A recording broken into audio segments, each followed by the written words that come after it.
ندخل بقى على التقيل واللحمة الضاني. ولما تحبي كده تشويها في البيت، لا تقولي لي بقى الشوايه تحت ولا نروح ناكلها من بره. احلى حاجه لما تعملي حاجتك في البيت وعلى قد امكانياتك، وفي نفس الوقت والله حتى لو تعبتي شويه بتبقى طعم الحاجه حلو جدا. تعالي بقى هنا كمية اللحمة زي ما انت عايزة. انا كان عندي دي حوالي كيلو الا ربع لحمة ضاني مشوية في الفرن مع حبة مكرونة وبطاطس محمرة، قرنين فلفل كده مملحين. يا سلام يا سلام.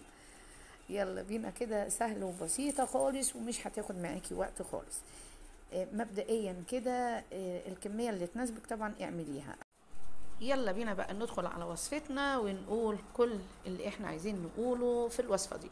سهلة صدقوني ومش هتاخد معاكي وقت. مبدئيا انتي بتشطفي اللحمة كويس وبتسيبيها. بعد كده هنصفيها من اي مية تانية. انا عايزاها تبقى متصفية عشان لما احط الخلطة بتاعتي انا هصفيها واحطها في المصفى كده. هبشر الطماطمتين بالناحية الناعمة اللي هي الصغيرة، وهخرط قرن الفلفل، ومعايا كمان بصلاية مبشورة.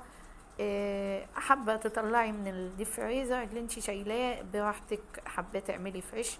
انا مبدئيا عاملاه من الفريزر. وملح وفلفل اسود وبس كده، ولا اي اضافة تاني بقى. لحمة الضاني عادة هي طعمها حلو، فمش عايزة حاجة زيادة. طبعا قلبت شوية، دعكت بقى الخلطة بتاعتي دي ونزلت بيها على الفراخ المتصفية. انا مش عايزة فيها مية علشان ما تقللش معايا الخلطة اللي انا عاملاها.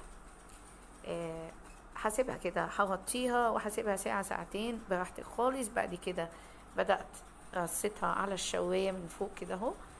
وحطيت الخلطة اللي انا كنت نقعها فيها، حطيتها في الصاجة من تحت، وكمان زودت كوباية مية وزقتها بقى في الفرن. قعدت حوالي ساعة ساعة وشوية.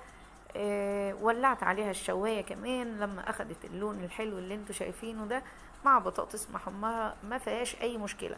لو مستعجلة وخايفة انها ما تستويش منك، ممكن تسيبيها على النار تاخد غلوتين كده، حطيها تاني في الفرن في الشواية او في الصينية. يعني المهم هتطلع معاكي زي ما انت شايفة كده بالظبط، وطعمها تحفة وجميلة جدا. لو عجبتك الوصفة لايك وشير، واشوفكم على خير. سلام عليكم.